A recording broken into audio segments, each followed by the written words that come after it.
નમસ્કાર વિદ્યાર્થી મિત્રો, આજે આપણે 11 કોમર્સની અંદર ચેપ્ટર નંબર 1 ધંધાનું સ્વરૂપ, હેતુ અને કાર્યક્ષેત્ર એનો આ લેક્ચર આપણો 6થો લેક્ચર છે.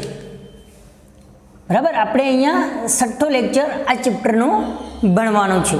આના પહેલાંના લેક્ચરની અંદર એટલે કે ભાગ 5માં આપણે ધંધાના હેતુઓ ભણી ગયા. એટલે કે ધંધાના મુખ્ય બે હેતુ, આર્થિક હેતુ અને સામાજિક હેતુ. બરાબર, તો એ બંને વસ્તુ આપણે ગયા લેક્ચરોમાં ભણ્યા હતા. આજે આપણે ભણવાનું છે ધંધાના જોખમ, ધંધાકીય જોખમો. તો મિત્રો, આપણને ખબર છે આપણા ધંધાની અંદર નફાની અનિશ્ચિતતા રહેલી છે. નફો નિશ્ચિત નથી, એટલે કે આજે આપણને જેટલો પ્રોફિટ થયો એટલો કાલે થશે કે નહીં થાય એ નક્કી નથી. ગયા વર્ષની અંદર આપણને 1 કરોડ રૂપિયા પ્રોફિટ મળે તો કંપનીને આવતા વર્ષે 1 કરોડ પ્રોફિટ મળશે જ એવું આપણે કહી શકીએ નહીં. કેમ? ધંધામાં નફાની શું હોય? અનિશ્ચિતતા. એટલે નફો નિશ્ચિત નથી, નફો અનિશ્ચિત છે. અથવા તો ધંધામાં જોખમ પણ રહેલું છે, એટલે કે નુકસાન થવાને કારણે ધંધા કે એકમમાં જોખમો પણ થાય છે. હવે ભવિષ્યમાં નફો અનિશ્ચિત બનાવો, ઘણા બધા ભવિષ્યના અનિશ્ચિત બનાવો છે જેની અંદર સીધી અસર આપણા નફા ઉપર પડે. ભવિષ્ય અનિશ્ચિત છે, આપણને ખબર નથી કે ભવિષ્યમાં શું થવાનું છે. બરાબર, તો એની સીધી અસર કેની ઉપર પડશે? આપણા ધંધાના નફા ઉપર. આથી આપણે એક અર્થ કેવો હોય તો પણ આપણે કહી શકીએ કે ધંધાકીય વળતર, બરાબર, એવો આપણે અર્થ લખી શકીએ. કારણ કે ભવિષ્યના ઘણા બધા અનિશ્ચિત બનાવોને કારણે એની સીધી અસર નફા ઉપર પડે છે. એટલા માટે ધંધામાં નફો અનિશ્ચિત છે અથવા તો નુકસાન થવાને કારણે ધંધા કે એકમમાં જોખમ રહેલું છે. આપણે આથી કહી શકાય કે ધંધાકીય જોખમો સામેનું વળતર, ધંધાકીય જોખમો સામેનું વળતર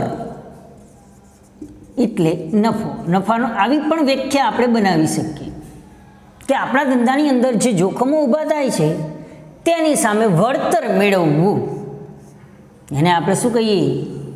નફો. બરાબર, દાખલા તરીકે કર્મચારી હડતાલ ઉપર ઉતરી જશે, અથવા તો માંગમાં ફેરફાર થશે, ટેકનોલોજીમાં ફેરફાર થશે, બરાબર, અથવા તો કોઈ કુદરતી આફત આવી જશે, તો તેની સામે લડવું અને તેમાંથી વળતર મેળવવું, એને આપણે શું કહી શકીએ? ધંધાકીય નફો. આપણા ધંધાની અંદર ધંધાકીય જોખમોના 2 સ્વરૂપો. કેટલા સ્વરૂપો રહેલા મિત્રો? 2. પહેલું કુદરતી જોખમો, એટલે કે 2 સ્વરૂપ ધંધાકીય જોખમોના રહેલા છે. પહેલું કુદરતી જોખમો, બીજું માનવ સર્જિત જોખમો. હવે કુદરતી જોખમોને કારણે ધંધાકીય વિકાસ અટકી પડે છે, ધંધાનો વિકાસ પણ અટકી પડે. દાખલા તરીકે કેવા કેવા કુદરતી જોખમો? તો ધરતીકંપ, પૂર, વાવાઝોડું. ધરતીકંપ, પૂર, વાવાઝોડું, અતિવૃષ્ટિ, સુનામી, બરાબર, વગેરે. આ બધા કેવા જોખમો? કુદરતી જોખમો, જેની ઉપર ધંધાકીય અંકુશ રહેતો નથી. આની ઉપર કોઈ પણ વ્યક્તિ અંકુશ રાખી શકે નહીં, એટલે કે આની ઉપર અંકુશ રાખી શકાતો નથી અને એના કારણે પણ ધંધામાં ઘણું બધું જોખમ ઊભું થાય છે. દાખલા તરીકે આપણા ધંધાકીય એકમની અંદર કોઈ કુદરતી આફત આવી જાય, ચલો કોઈ ધરતીકંપ થયો તો આખું સ્ટ્રક્ચર આપણું શું થશે? તૂટી જશે. તો મોટા પ્રમાણમાં ધંધાને જોખમ ઊભું થશે. એટલે આપણે એવું પણ કહી શકીએ કે આ બધા કુદરતી જોખમો છે. આના કારણે ધંધાનો વિકાસ અટકી પડે છે અને ધંધાકીય એકમને નુકસાન થાય છે. તેની સીધી અસર નફા ઉપર પડે છે, જેવા કે ધરતીકંપ, પૂર, વાવાઝોડું, અતિવૃષ્ટિ વગેરે. તેની ઉપર ધંધાકીય અંકુશ રાખી શકાતો નથી. બીજું સ્વરૂપ એ આપણું માનવ સર્જિત જોખમો. હવે માનવ સર્જિત જોખમોને કારણે પણ ધંધામાં જોખમ રહેલું છે. એના કારણે ધંધાનો વિકાસ અટકે છે. એની સીધી અસર નફા ઉપર પડે છે. હવે માનવ સર્જિત જોખમો કેવા? ચોરી, લૂંટફાટ, આગ, અકસ્માત, ચોરી, લૂંટફાટ, હુલ્લડ, બરાબર, આવા બધા માનવ સર્જિત જોખમો રહેલા છે. એટલે કે કર્મચારીઓની હડતાલ આ પણ શું હોય? માનવ સર્જિત જોખમો. ટેકનોલોજીમાં ફેરફાર,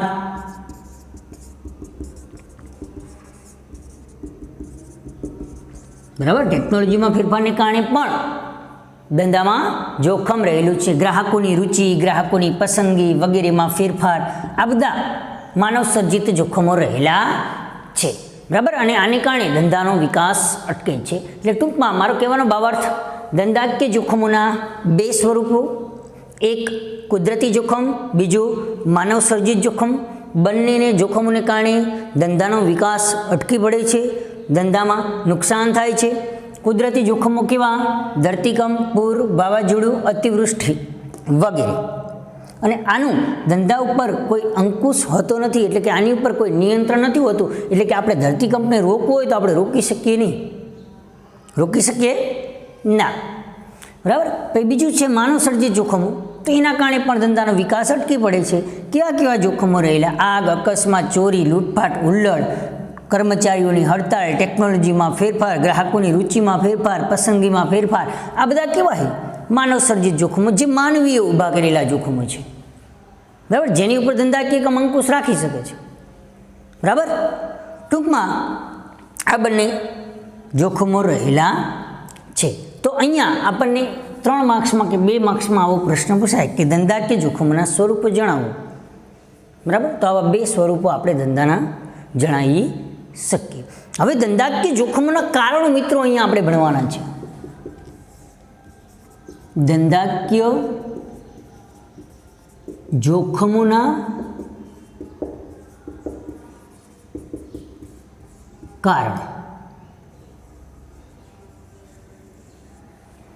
બરાબર, હવે ધંધાની અંદર ઘણા બધા એવા કારણો રહેલા છે કે જેને કારણે ધંધામાં જોખમ ઊભું થાય છે.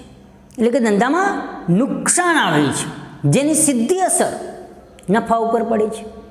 તો એવા કેટલા કારણો છે કે જેને કારણે ધંધાને મોટું નુકસાન ભોગવવું પડે છે, ધંધાને માટે એ જોખમ છે. તો પહેલું, ટેકનોલોજીમાં ફેરફાર.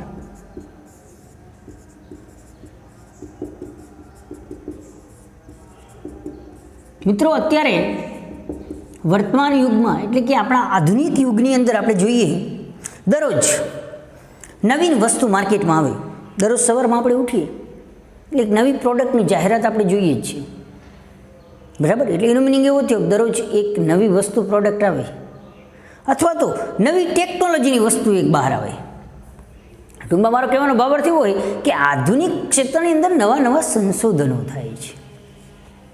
અને નવા નવા સંશોધનોને કારણે આપણી ઉત્પાદન પદ્ધતિ, આપણા યંત્રો, આપણા સાધનો, આ બધામાં આપણે ફેરફાર કરવો પડે છે. કારણ કે જેમ જેમ દિવસ જતો જશે તેમ તેમ નવા નવા સંશોધનો થતા જશે, નવા નવા સંશોધનો થતા જશે, તો નવી નવી ઉત્પાદન પદ્ધતિ, નવા નવા યંત્રો આવશે. હવે આપણો હરીફ વ્યક્તિ જો એ ટેકનોલોજીનો ઉપયોગ કરતો હશે તો આપણે પણ ઉપયોગ કરવો પડશે. નકર આપણો હરીફ આપણા કરતાં માર્કેટમાં આગળ નીકળી જશે. એની હરીફાઈમાં ટકી રહેવું હશે તો આપણે પણ નવી ટેકનોલોજીનો ઉપયોગ કરી અને નવી પ્રોડક્ટ અપનાવવી પડશે. એટલે દાખલા તરીકે આપણે પહેલાં લાવ્યા હતા, ટેકનોલોજી મૂકી દેવાય, નવી ટેકનોલોજી અપનાવવા માટે મોટો ખર્ચ થશે, તો એ આપણા ધંધા માટે શું છે? નુકસાન. અને ખર્ચ થશે તો નફો ઓછો થશે. એટલે અહીંયા આપણે એવું લખી શકીએ કે આધુનિક સમયમાં ટેકનોલોજીના ક્ષેત્રે નવા નવા સંશોધનો થતા રહે છે. આને કારણે ઉત્પાદન પદ્ધતિ, સાધનો વગેરેમાં ફેરફાર થાય છે. જેના જગ્યાએ એટલે કે જે જૂના યંત્રો હોય એના સ્થાને આપણે નવા યંત્રો વસાવવા પડે છે. એટલે આપણા જૂના યંત્રો નકામા બની જાય છે. તો એમાં પણ ધંધાના નુકસાન આવે. આ પણ ધંધાનું એક જોખમ છે. એટલે કે જેમ ટેકનોલોજીમાં ફેરફાર થશે તો એ પણ ધંધા માટે શું છે? જોખમ. નવા નવા સંશોધનો થાય, નવી નવી ટેકનોલોજીનો માર્કેટમાં આવશે તો આપણા નવા યંત્રોની સ્થાને, જૂના યંત્રોની સ્થાને આપણે નવા યંત્રો વસાવવા પડે છે. બીજું હરીફાઈ. મિત્રો, હરીફાઈને કારણે પણ ધંધામાં જોખમ રહેલું છે. હવે માર્કેટની અંદર આપણે એક જ વ્યક્તિ એવા જે માર્કેટનું પ્રોડક્શન કરીએ તો આપણને કોઈ જોખમ નડશે? આપણે કોઈ જાહેરાત કરવી પડશે? ના, આપણે જાહેરાત પણ નહીં કરવી પડે, બીજા કોઈ અન્ય ખર્ચા પણ કરવા નહીં પડે. બરાબર. પણ જેમ જેમ હરીફો માર્કેટમાં આવતા જશે, એટલે કે આપણા જેવી જ માર્કર બનાવતી બીજી પણ કંપનીઓ માર્કેટમાં આવશે તો એ જે આપણે 12 રૂપિયા વેચતા હતા હવે 10 રૂપિયા વેચવાનું ચાલુ કરે તો આપણી માર્કર કોઈ ખરીદશે? ના, આપણે 9 રૂપિયા 10 રૂપિયા વેચવી પડશે. કારણ એના જેટલી કિંમત રાખવી પડશે, કારણ કે એને એના કરતાં ઓછી કિંમત રાખવી પડશે. કારણ કે અત્યારના આધુનિક યુગનો ગ્રાહક કેવો હોય? ગુણવત્તાવાળી વસ્તુઓ વ્યાજબી કિંમતે મળી રહે આવી માંગણી કરે. એટલે હરીફાઈમાં તમારે ટકી રહેવું હશે તો ક્વોલિટી, ક્વોન્ટિટી અને પ્રાઇસ આ ત્રણેય મેન્ટેન રાખવું પડશે. પણ આપણે એકલા હોય તો આપણે કોઈ ખર્ચો ન થાય, એમને વસ્તુનું વેચાણ થઈ જશે. પણ જેમ હરીફો વધશે તો આપણું જોખમ વધતું જશે. વધે કે નહીં કેમ? હા, બરાબર. એટલે આપણું જોખમ શું થાય? વધતું જાય. એટલે કે ધંધામાં હરીફો પ્રવેશતા જેમ જેમ નવા નવા હરીફો પ્રવેશશે એમ હરીફાઈનું પ્રમાણ વધતું જશે. હરીફાઈ મોટી બનતી જશે. બરાબર. અને એની સીધી અસર પ્રોફિટ ઉપર પડશે. કારણ કે જેમ જેમ હરીફો વધતા જશે એમ લોકો ભાવ ઘટાડતા જશે. જેમ જેમ ભાવ ઘટાડતા જશે એમ વસ્તુની કિંમત પણ ઘટતી જશે. વસ્તુની કિંમત ઘટતી જાય તો આપણો નફો ઘટતો જશે. બીજું, જાહેરાત પણ બતાવવી પડશે. કારણ કે ગ્રાહકને આપણે સમજાવવું પડશે કે ભાઈ આ કંપનીની પ્રોડક્ટ કરતાં અમારી કંપનીની પ્રોડક્ટ ચડિયાતી છે. એ બતાવવું હશે તો નવી નવી એડવર્ટાઇઝમેન્ટ કરવી પડશે. તો એડવર્ટાઇઝમેન્ટનો ખર્ચો કરવો પડશે. અને એડવર્ટાઇઝમેન્ટનો ખર્ચો કેમાંથી જાય? પ્રોફિટમાંથી. તે સિમ્પલ વસ્તુ છે. જેમ જેમ ધંધાની અંદર હરીફો વધતા જશે એમ હરીફાઈનું પ્રમાણ વધે. હરીફાઈનું પ્રમાણ વધે તો તેની સીધી અસર નફા ઉપર પડે.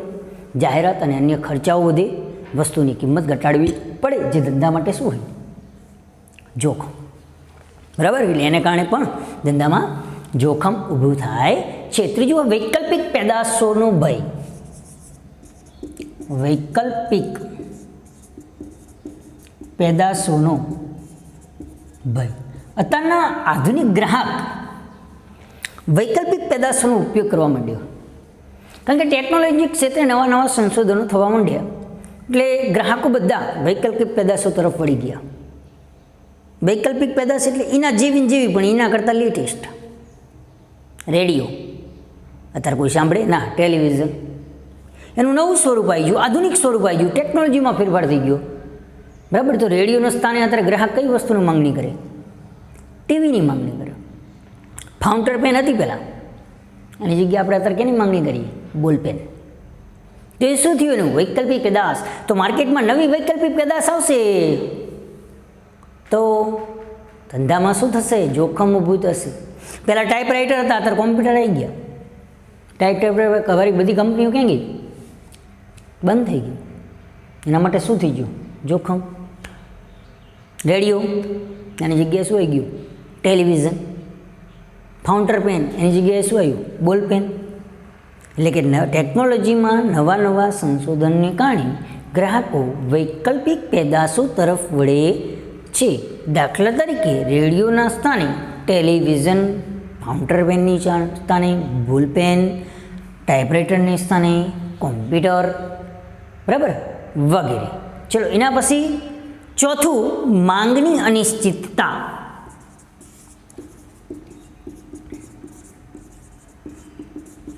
ચલો, માંગની અનિશ્ચિતતા એટલે માંગ નિશ્ચિત નથી. આપણને એવી ખબર નથી કે આવતા મહિને 1000 ગ્રાહક તો વસ્તુ લેવા આવવાનું જ છે. 1000 ગ્રાહક તો ડિમાન્ડ કરશે જ, એવું આપણે અત્યારથી કહી શકીએ નહીં. માંગ કેવી છે ગ્રાહકોની? અનિશ્ચિત છે, નિશ્ચિત નથી. માંગ અનિશ્ચિત છે અને સીધી અસર કેની ઉપર પડે? નફા ઉપર. એટલે કે વસ્તુની માંગમાં ઘણી વખત વધારો થઈ જાય. અમુક સંજોગ એવો આવે તો વસ્તુની માંગ વધતી જાય, અમુક ટાઈમે વસ્તુની માંગમાં ઘટાડો થાય છે. એટલે માંગની અનિશ્ચિતતાને કારણે ધંધામાં શું થાય? જોખમ ઊભું થાય. બરાબર. હવે માંગની અનિશ્ચિતતા ઊભા થવાના કારણો: ગ્રાહકની આવક. બરાબર. ગ્રાહકની આવક ઓછી થશે તો એ માંગ કરવાનો નથી. ગ્રાહકની પસંદગીમાં ફેરફાર થશે, બીજી વસ્તુની પસંદ થશે તો આપણી વસ્તુની ક્યારેય માંગ નહીં કરે. ગ્રાહકોની રુચિમાં ફેરફાર થશે તો આ બધાને કારણે માંગમાં શું થાય? અનિશ્ચિતતા ઉદ્ભવે છે. અને એ અનિશ્ચિતતાને કારણે આપણા ધંધામાં જોખમ રહેલું છે. એટલા માટે ઘણી વખત આવક વધે ત્યારે એની માંગ વધે, આવક ઘટે ત્યારે માંગ ઘટી જાય. બરાબર. એટલે આ બધા કારણોને કારણે માંગમાં શું હોય? અનિશ્ચિતતા રહેલી. માંગ નિશ્ચિત નથી. માંગ નિશ્ચિત નથી એનું કારણ શું? ગ્રાહકની આવક, પસંદગી, ગ્રાહકોની રુચિ, બરાબર, વસ્તુની કિંમતમાં ફેરફાર, ફુગાવો વગેરે. બરાબર. તો એના કારણે પણ ધંધામાં જોખમ રહેલું છે. એના પછી 5મું કાયદા. ચલો મિત્રો, કાયદાને કારણે પણ ધંધામાં જોખમ છે. કારણ કે આપણે જોઈએ સરકાર અત્યારે વિવિધ બાબતો અંગે કાયદાઓ ઘડે. કર્મચારી માટે કાયદા, કારખાના માટે કાયદા, ગ્રાહકો માટે કાયદા. બરાબર. આ બધા કાયદાનું આપણે પાલન કરવું પડશે. કાયદાનું પાલન કરી અને લીગલ ધંધો કરવા જશું તો આપણને પ્રોફિટ મળશે નહીં. બરાબર. અહીંયા આપણને ખબર છે કે સરકાર વિવિધ બાબતો અંગે કાયદાઓ ઘડે છે. દાખલા તરીકે ગ્રાહકો માટે, કર્મચારીઓ માટે, પ્રદૂષણ માટે વગેરે માટે કાયદાઓ ઘડે છે. અને આવા કાયદાઓ ધંધા માટે જોખમ ઊભું કરે છે. દાખલા તરીકે કારખાના કાયદો, લઘુત્તમ વેતન ધારો, બરાબર, ગ્રાહક સુરક્ષા ધારો, કર્મચારી કલ્યાણ ધારો. આ બધા કાયદાને કારણે આપણા ધંધામાં જોખમ ઊભું થાય છે. ચલો, એના પછી 6થું ભૌતિક જોખમ. બરાબર. પણ ભૌતિક જોખમ પણ ધંધાકીય એકમમાં ઉદ્ભવે છે. બરાબર. ભૌતિક જોખમ કોને કહેવાય? તો ધંધામાં ઉપયોગમાં લેવામાં આવતી મિલકતોનું થતું નુકસાન. બરાબર. આપણા ધંધામાં ઉપયોગમાં લેવામાં આવતી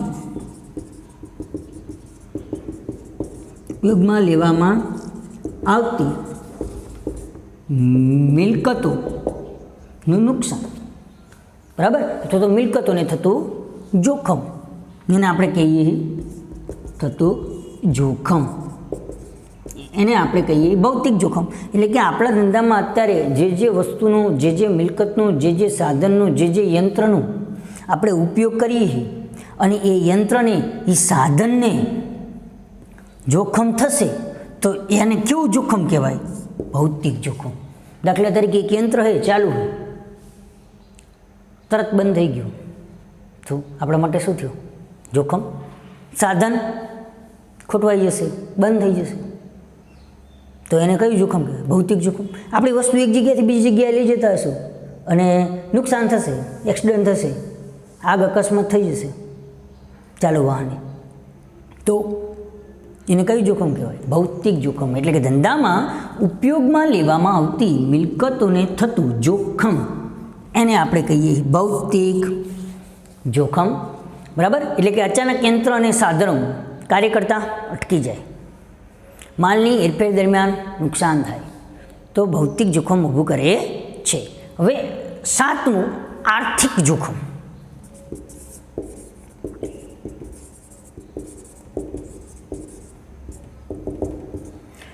ચલો મિત્રો, આપણું લાસ્ટ ધંધાકીય જોખમોના કારણ. કેટલાક આર્થિક જોખમો પણ આપણા ધંધામાં રહેલા છે. દાખલા તરીકે તેજી મંદી. હવે ધંધામાં તેજી અને મંદી કયું જોખમ છે? આર્થિક જોખમ.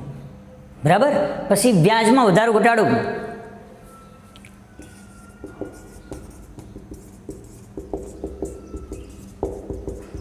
આ બધા આર્થિક જોખમો છે, એટલે પૈસા ટકાના જોખમો છે. મોંઘવારી ભથ્થામાં વધારો, સરકારી કરવેરામાં વધારો, સરકારી નિયમોમાં ફેરફાર વગેરેને કારણે ધંધામાં ખર્ચ વધે છે, જે આપણા માટે શું છે? જોખમ. ખબર પડી ગઈ? તો ચલો આપણા ધંધાકીય જોખમો ઊભા થવાના કારણો હતા. પહેલું હતું ટેકનોલોજીમાં ફેરફાર, એટલે કે નવા નવા સંશોધનો થાય તો નવી નવી ટેકનોલોજી માર્કેટમાં આવે તો આપણા યંત્રો, જૂના યંત્રોની સ્થાને આપણે નવા યંત્રો, નવી ટેકનોલોજીને વસાવવા પડશે, તો આપણા જૂના યંત્રો નકામા પડી જશે, જે ધંધા માટે શું છે? જોખમ. બીજું હરીફાઈ, એટલે કે જેમ જેમ હરીફ વ્યક્તિ આવતો જશે એમ એમ હરીફાઈ વધતી જશે, ને હરીફાઈ વધતી જશે તેની અસર નફા ઉપર પડશે. કેવી રીતે નફા ઉપર પડે? પહેલું તો આપણે જાહેરાત, અન્ય ખર્ચ વધારવો પડશે, વસ્તુની કિંમત ઘટાડવી પડશે, તો હરીફાઈને કારણે પણ જોખમ ઊભું થશે. બીજું વૈકલ્પિક પેદાશોનો ભય, હવે નવી નવી ટેકનોલોજીમાં ફેરફાર થતો જશે, નવી નવી વસ્તુઓ આવતી જશે માર્કેટની અંદર, તો વૈકલ્પિક પેદાશો તરફ ગ્રાહકો વળી જશે. રેડિયોની જગ્યાએ ટેલિવિઝન આવ્યું, ગ્રાહકો ક્યાં વળી ગયા? ટેલિવિઝન. ફાઉન્ટર પેનની જગ્યાએ બોલપેન આવી, ગ્રાહકો ક્યાં વળી ગયા? બોલપેન. તો એ પણ ધંધા માટે શું છે? એક જોખમ. માંગની અનિશ્ચિતતા, એટલે કે માંગની અનિશ્ચિતતાને કારણે પણ ધંધામાં જોખમ ઊભું થાય. ગ્રાહકોની પસંદગી, રુચિના આવકમાં ફેરફાર થઈ જાય તો આપણી વસ્તુ કોઈ ખરીદવા ન આવે, તો ધંધા માટે શું એક જોખમ. કાયદા, આપણે ખબર છે સરકાર વિવિધ બાબતો અંગે કાયદાઓ ઘડે, કર્મચારી માટે કાયદો, ગ્રાહકો માટે કાયદો, કારખાના માટે કાયદો, બરાબર. અને આ બધા કાયદાઓ આપણા માટે શું કરે? જોખમ ઊભું કરે. દાખલા તરીકે ગ્રાહક સુરક્ષા કાયદો હોય, કર્મચારી કલ્યાણ કાયદો હોય, કારખાના કાયદો હોય છે, લઘુત્તમ વેતન દર હશે, તો એ બધાને કારણે ધંધામાં શું થશે? જોખમ ઊભું થશે. ભૌતિક જોખમ, તો ભૌતિક જોખમ કહેવાય કોને? તે કે આપણા ધંધામાં જે ઉપયોગમાં આપણે મિલકતો લઈએ ને મિલકતોને જે જોખમ થાય એને કહીએ આપણે ભૌતિક જોખમ. દાખલા તરીકે આપણા યંત્રો અને સાધનો કામ કરતાં બંધ થઈ જાય તો એને કઈ જોખમ કહેવાય? ભૌતિક જોખમ. વસ્તુ એક જગ્યાએથી બીજી જગ્યાએ હેરફેર દરમિયાન નુકસાન થાય તો એને કયું જોખમ કહીએ આપણે? ભૌતિક જોખમ. આર્થિક જોખમ તો તેજી મંદી છે, બરાબર. વ્યાજમાં વધારો ઘટાડો હોય, બરાબર. મોંઘવારી ભથ્થામાં વધારો થાય, સરકારના નિયમોમાં ફેરફાર થાય, કરવેરામાં વધારો થાય, તો આ બધાને કારણે પણ ધંધામાં ખર્ચ થશે, એટલે કે આ બધાને કારણે પણ ધંધામાં જોખમ ઊભું થશે. એને કેવા જોખમ કહેવાય? આર્થિક જોખમ કહેવાય. ખબર પડી ગઈ? તો આપણા ધંધાકીય જોખમોના કારણો છે. હવે આના પછીના નેક્સ્ટ લેક્ચરની અંદર આપણે આના પછી કન્ટિન્યુ આ ચેપ્ટર આગળ કરશું. એની અંદર આપણે ધંધો, વ્યવસાય અને રોજગાર આવા 3 આર્થિક પ્રવૃત્તિના પ્રકારો બન્યા હતા. યાદ હોય તો રિવાઇન્ડ કરી લેજો. આર્થિક પ્રવૃત્તિ 3 રીતે: ધંધો, વ્યવસાય અને રોજગાર. કેટલી રીતે કરી શકાય? ધંધો કરીને પણ આર્થિક પ્રવૃત્તિ કરી શકાય, રોજગાર એટલે કે નોકરી કરીને પણ આર્થિક પ્રવૃત્તિ મેળવી શકાય, અને વ્યવસાય કરીને પણ આર્થિક પ્રવૃત્તિ મેળવી શકાય. તો અહીંયા આપણે ધંધો આખું ભણી ગયા, બરાબર. ધંધાના હેતુઓ ભણી ગયા, ધંધાના લક્ષણો ભણી ગયા, ધંધાના જોખમો ભણી ગયા, ધંધા કે જોખમોના કારણો ભણી ગયા. હવે આપણે ભણવાનું છે રોજગાર અને વ્યવસાય. તો આના પછીના નેક્સ્ટ લેક્ચરમાં આપણે રોજગાર અને વ્યવસાય ભણીશું.